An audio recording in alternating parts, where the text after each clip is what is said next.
नमस्कार, पाहूयात विशेष बातमी।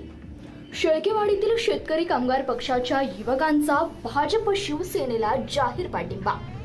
वाडीच्या विकासासाठी घेतला मोठा निर्णय। सांगोला तालुक्यातील शिवणे गावच्या शेळकेवाडी येथील शेतकरी कामगार पक्षाशी संबंधित युवकांनी वाडीच्या सर्वांगीण विकासाच्या दृष्टीने महत्त्वपूर्ण निर्णय घेत भाजप शिवसेना युतीला जाहीर पाठिंबा दिला आहे। विकासापासून वंचित राहिलेल्या शेळकेवाडीच्या प्रश्नांना प्राधान्य मिळावे या उद्देशाने युवकांनी हा निर्णय घेतल्याचं सांगण्यात आलं।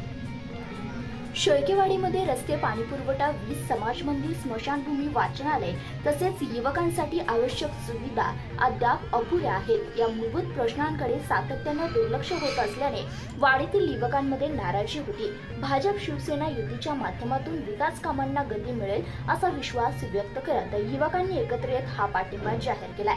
त्यावेळी बोलताना युवकांनी सांगितले की राजकीय मतभेद बाजूला ठेवून वाडीच्या विकासाला सर्वोच्च प्राधान्य देणे गरजेचे आहे। मूलभूत सुविधा तत्काळ मिळाव्यात यासाठी हा निर्णय घेण्यात आला आहे। धन्यवाद। प्रतिनिधी संतोष शेडगे, CBS न्यूज मराठी, सांगोला।